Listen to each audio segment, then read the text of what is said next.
what's going on YouTube to the two. How you guys doing? How you guys doing? We are watching a video called Every Rap Industry Plant Explained. If you don't know what an industry plant is, it's somebody that just popped up out of nowhere and they got placed in front of our face out of nowhere. I'll let the rest of the video do the talking, but make sure you like, sub, and share. And yes, sir.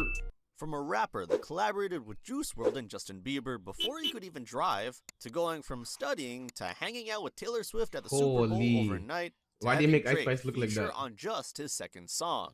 This is Every Rap Industry Plant Explained, and whether it's a fair label or not, I'll leave that up for you to decide. And why is Starting it with rap's first ever industry lizard? plants, the Sugar Hill Gang. Back in 1979, producer Sylvia Robinson from Sugar Hill Records noticed rap music was exploding in popularity within New York City clubs, and she wanted to capitalize on this by bringing it to the mainstream. So, Robinson grabbed 3 rappers, Wonder Mike, Master G, and Big Bank Hank, to form the Sugar Hill Gang. The trio was then thrown into a studio where they recorded Rapper's Delight over a disco loop, and the song exploded, rocketing up the Billboard charts almost overnight. Dude, they sing that song? Turning Nobodies into stars and bringing the then underground genre into the mainstream.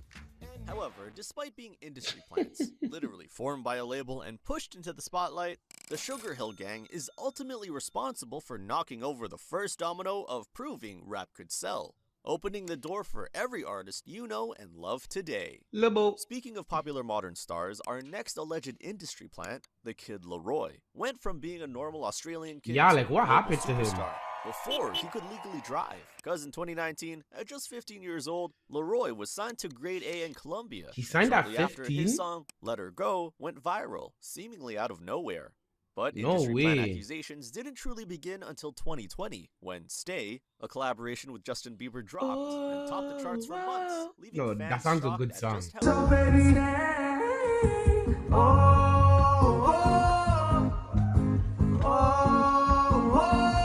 how quickly the Kid Laroi arrived and who he arrived with. Skeptics pointed out that his parents had connections with the industry, and since his success came shortly after a Juice WRLD cosign, He's an Laroy's industry fame plant for felt sure. engineered and inauthentic. He was made out to seem like a talented kid who just got lucky, when in reality, he had a massive head start. But unlike some other industry plants on our list, the Kid Laroi has continued to deliver hit after hit. So while he did have a massive initial advantage, his talent is real.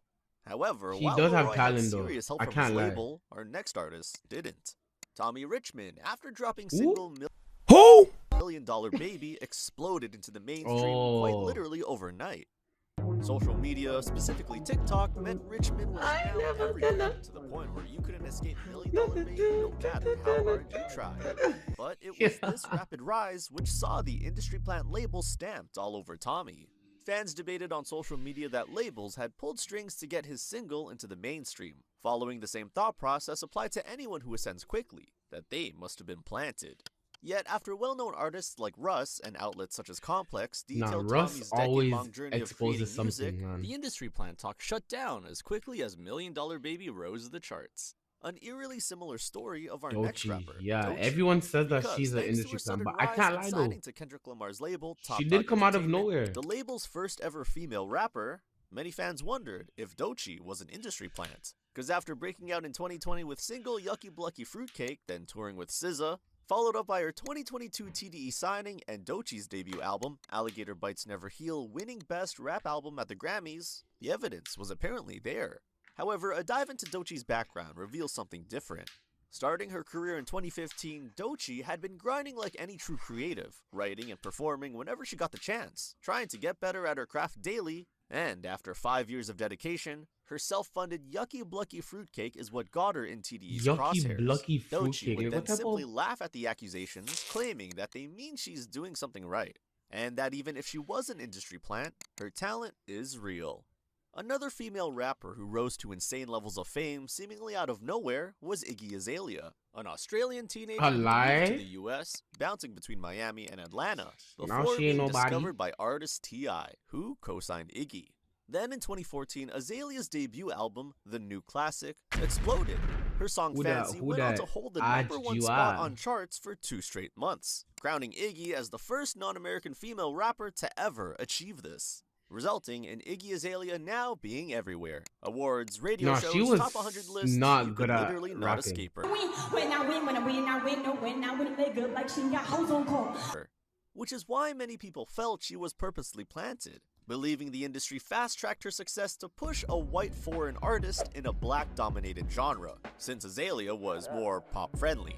Combine this with the authenticity debates, Iggy being an Australian who somehow now had a southern accent, used American slang, and that her biggest songs were co-written by existing stars, fans truly believe she was engineered in a lab by executives. But Iggy pushed back, sharing that she moved to the States alone at 16, worked odd jobs to support her dream, and created music long before T.I. found her.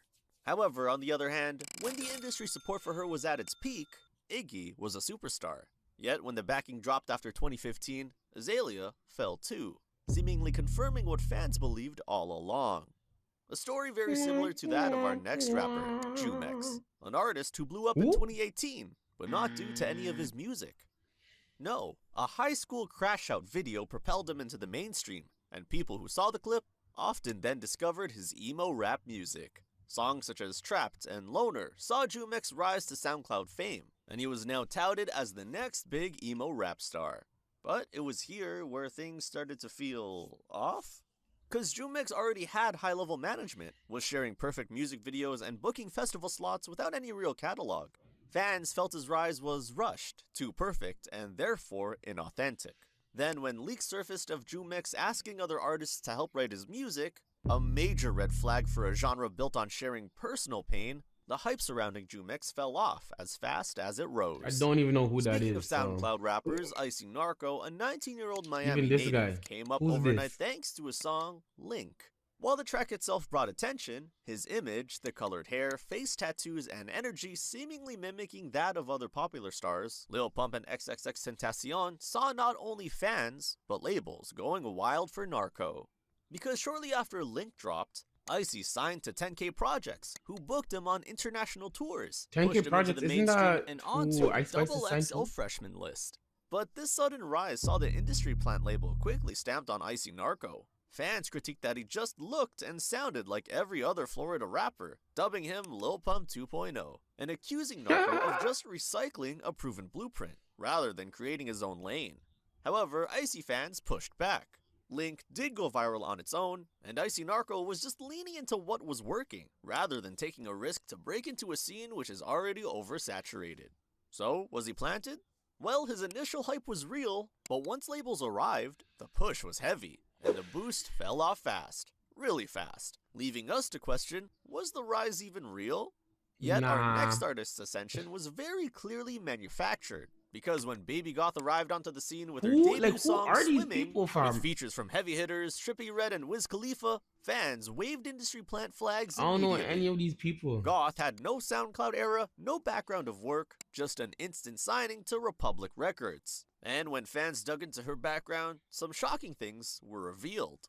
Baby Goth's image, the colorful hair, face tattoos, cute but emo vibe, had been meticulously curated, and personal details were hidden to protect the mysterious goth teen persona, resulting in the backlash hitting hard. The industry plant label stuck to Goth, and just a year after her arrival, Baby Goth had essentially vanished, citing that scrutiny and rumors wrecked her mental health and pushed her away from music. Now imagine blowing up so quickly that you go from the Bronx to hanging out with Taylor Swift at the Super Bowl essentially overnight. Crazy story, right? Well, for Ice Spice, after she dropped Munch halfway through 2022, is exactly what happened to her. Spice's song went viral. Whether it was being used as a meme or listeners actually liked it, didn't matter. The hype was real, and Ice Spice was quickly signed to 10K Projects and Capitol, but the hits didn't stop. Boys a Liar Part 2 with Pink Panthers flew to the top of the charts, a collab with Nicki Minaj soon followed, and but she makes bangers though, bro. Like, you guys can't magazine covers, social media, award shows, and even the Super Bowl, which is exactly why the industry plant accusations arose. Critiques questioned how someone could jump from DIY videos to chart-topping hits in under a year. The cosigns, initially from Drake, were almost instant. Her branding was flawless and skeptics felt it was too perfect, carefully curated for maximum success. But the reality was Munch wasn't engineered by executives. It just went viral, initially locally in the New York drill scene, and then worldwide. And once Spice signed to a label, she never acted as if she was independent. So, is Ice Spice really an industry plant? Kinda. Really, she just timed everything perfectly, and all her label did was provide gasoline to the fire she had already lit. Exactly like our next rapper, Ian Dior, whose sound hit the scene at the exact right moment. Ian began posting his music in 2019, but unlike most artists, Dior was signed to Internet Money and 10K Projects just months after he arrived. Then came his two hit songs, Gone Girl featuring Trippie Redd and appearing on Mood with 24K Golden. Thanks to the latter spending 8 weeks at number 1, Ian Dior was already near the top of the game with just a year of experience. And that's when the industry plant talk began. From the outside, his rise looked too clean. Quick label backing, big budget videos, and high profile features. Plus, the lack of a messy rise, or experimentation to find his lane, saw fans accusing his label of fast-tracking him to fill the Juice WRLD hole. But instead of debating these claims, Ian Dior leaned into it, naming his debut album Industry Plant, stating, "This is my way of saying I am what I say I am." While most artists on this list came from little to nothing, our next rapper, Smiles, had much more than industry backing. Because debuting originally as Jack Bruno in 2018, never heard of Smiles already had stars like Playboi Carti featuring on his songs. But when that persona failed, he just invented a new one. Yellow everything. Hair, outfits, and a smiley face buzzed into his hair. Smiles dropped his debut song, Head Shoulders, to an audience of 300 monthly listeners. Okay, so what? Why are we talking about him? Well, the next day, on rapper 6ix9ine's Fresh Outta Prison album, guess who was featured? That's right, Smiles.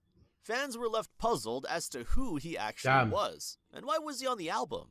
But when they discovered Head Shoulders was released through Create Music Group, the same company who represented 6ix9ine, everything started to make sense.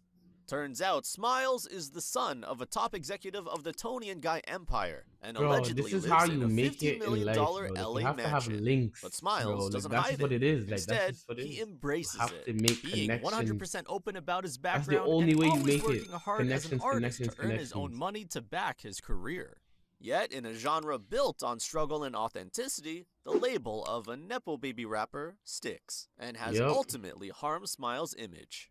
However, while some artists like Smiles grind for years and years, exploring various genres and personas before receiving any recognition, our next rapper, 4Bats, seemingly appeared out of thin air as a chart-topping rapper. His breakout song, Act 2 Date at 8, went viral on both TikTok and YouTube, specifically the music video posted on 4 Shooters Only, which took a traditional rap background and contrasted it with Bats' angelic voice, stunning viewers. That track's a banger, though. 10 million plus listeners on Spotify almost instantly, and everyone was asking, who's this guy? There were no interviews, no backlog of failed attempts, and to make things worse for those confused, 4Bats leaned into the mystery. His follow-up, Act 3 on God, only saw Bats' fame grow exponentially, and the crazy part about his meteoric rise, he did it all without a label, which only saw people grow even more suspicious for some reason. Fans looked for hidden hands, claiming he had secret industry backing, dubbing him an industry experiment, believing he was another famous artist in disguise, or that he was AI.